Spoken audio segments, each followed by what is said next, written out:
There's a chance that you may have a hidden brain mode. Most of us go through life assuming our brains are basically fixed. You're either good at piano or you're not. You're either a math person or you're not. You're either creative or you're not. But there's a weird corner of neuroscience that messes with that story. Rarely, after a brain injury or neurological shift, someone wakes up with a brand new ability. Like they can suddenly draw with stunning realism, they can play music really well, or they can calculate patterns like a machine. It's not from practice, it's like a switch flipped. And that raises a dangerous question. If a switch can flip by accident, does that mean we all have switches we've never learned to touch on purpose?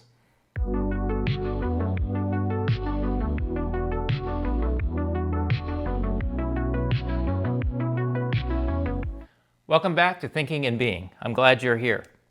So this phenomena is often called acquired savant syndrome. A person develops a sudden narrow island of skill after trauma, stroke, neurodegeneration, or other disruption. The important nuance, it's usually one domain, not they become a genius at everything. It's usually just one thing. Sometimes it comes with obsessive focus, like the brain latches onto a pattern and won't let go. So it's not like the movie Limitless, but it's more like your brain opens up a secret room, but only one room. And savant skills cluster in specific brain-friendly domains. One under-discussed detail is that when acquired savant-like skills show up, they're usually not random. They often cluster in domains the brain is already built to optimize. Pattern detection, music structure, spatial drawing, calendar math-like rules, and mechanical repetition. That matters because it hints at something. Maybe hidden potential isn't infinite. Maybe it's biased towards skills that map onto sensory motor circuitry and compression patterns. That's why you'll hear about someone suddenly drawing like a camera, but almost never suddenly becoming wise or suddenly becoming a great leader or suddenly understanding moral philosophy. So here's a useful model. The brain has native superpowers, pattern extraction, prediction, rhythm, spatial mapping, and then it has socially trained powers, judgment, empathy, and leadership. One set might be more unlockable by neural state shifts. The other set is more earned through life. And that leads to a cool personal question. Which kind of ability are you chasing? Native pattern power or socially earned wisdom? So why does this matter? This challenges the talent myth. Even if you never experience anything like this, it forces a reframe. That maybe talent isn't always a new capability being created from nothing. Maybe it's capability being revealed because certain mental filters got turned down. A lot of our daily intelligence is about efficiency, compressing reality, ignoring details, staying social, staying safe. But what if part of genius is the ability to temporarily turn off compression and see more raw data than other people? So here's some insights on that. Your brain normally suppresses a lot of lower level processing. Top-down systems help you generalize, stay sane, stay fast.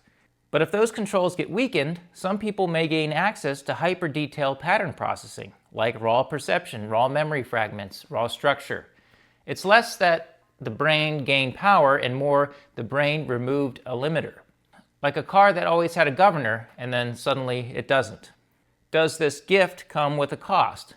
This is the part people skip because it ruins the fantasy. These cases aren't always a win. That new skill can show up alongside anxiety, rigidity, obsession, social problems, or other cognitive losses. So the real lesson isn't trauma unlocks superpowers, but the lesson is the brain is a balancing act. You can dial up certain abilities, but you might dial down flexibility, well-being, or social function. That matters because it frames what a safe version of unlocking would look like. So now the fun question. Could there be latent savant abilities in most of us, hidden behind mental filters? Some researchers have explored whether temporarily disrupting certain brain regions can produce short-lived savant-like effects in small ways, more like a glimpse than a transformation. Even if you don't buy every claim, the idea is interesting. Maybe we don't lack ability, we lack access. And access might depend on our state: sleep, stress, focus, training, or altered perception. Let's think about flow, that state where time disappears, self-consciousness drops, and your performance gets weirdly smooth. Artists, athletes, coders, musicians all describe it. One way to frame flow is that your inner narrator shuts up. Your brain stops micromanaging itself and lets pattern systems run. So if we're looking for unlocking, flow might be the closest, safe, repeatable cousin, because it's not trauma-based, it's state-based. And let's talk about dreams as a simulator. Your brain could be training you at night. Sleep isn't just rest, it's offline training. A strong scientific framing is that your brain uses sleep to consolidate memory, reorganize learning, and run simulations. That's why sometimes people wake up with solutions or improve performance after sleep, even without extra practice. Now for the mind bender. If dreaming is a simulator, then your brain is basically generating alternate realities every night. Scenarios, threats, social outcomes, weird stitched together stories. Not because it's mystical, but because simulation is how you train a prediction engine. So here's a what if that stays grounded. Maybe the closest thing we have to recall that I've talked about in another video about the movie Total Recall is already built in.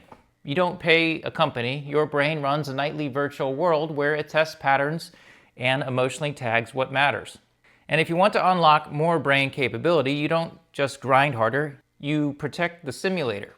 Sleep quality is a cognitive superpower, and it reframes why modern life is so brutal. We're trying to be brilliant while starving the system that upgrades us. And a lot of modern science treats the brain as a prediction machine, not a recorder. It's constantly guessing what's out there, then updating the guess based on errors. So your perception is partly what's real plus what your brain expects. Now think about what that implies.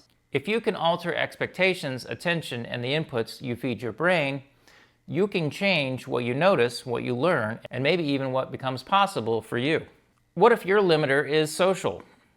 What if one of the biggest limiters isn't intelligence? It's being a functioning human in society. To live normally, you need emotional regulation, social awareness, politeness, time management, identity consistency. That might require turning down raw perception, raw obsession, raw fixation. So maybe some savant-like ability is less rare genius and more a brain that stopped paying the usual social taxes. Which means the future question becomes, can we access more capability without losing our humanity? And the self might be the limiter. Let's go full thinking and being for just a second. A lot of philosophy and psychology suggests the self isn't a solid thing. It's a story your brain keeps running to stay coherent. William James talked about different aspects of self. Modern psychology echoes this with narrative identity. Now connect that to performance. The story of who you are can become a ceiling. I'm not artistic. I'm not technical. I'm not good at public speaking. I'm not that kind of person. That identity story is useful for stability, but also it limits exploration. So here's a non-redundant unlocking idea. Some latent potential is probably locked behind identity, not ability. The brain might have the circuitry, but the self-story acts like a gatekeeper. So for example, in The Matrix, Neo wasn't missing strength. He was missing permission. He had to unlearn the identity constraints of the simulation before the abilities made sense.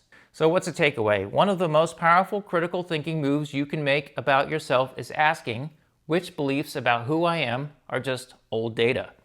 Because some upgrades aren't about effort. They're about deleting an outdated definition. And what are some practical unlocking experiments? If I had to give someone a safe unlocking protocol, it would be experiments like, first, learn one high leverage method. Memory palace, spaced repetition, deliberate practice, and actually stick to it. Second, train attention. Meditation isn't mystical. It helps with focus. Third, use constraints. Draw for 10 minutes daily, write 200 words daily, play scales daily. And fourth, build a flow trigger. Same time, same place, same music, same warm-up. The meta lesson here is unlocking is usually not a lightning bolt. It's just part of a system. So the human brain is not just smart, it's adaptive. It's full of hidden modes. Some you stumble into by accident, some you train into on purpose. So here's a question I would like to leave you with.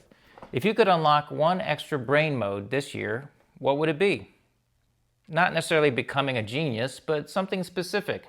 Memory, writing, music, calm, focus, social intuition, discipline.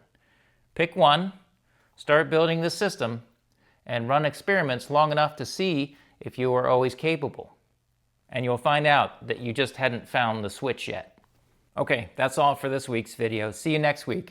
Keep thinking and being, and do not go gentle into that good night.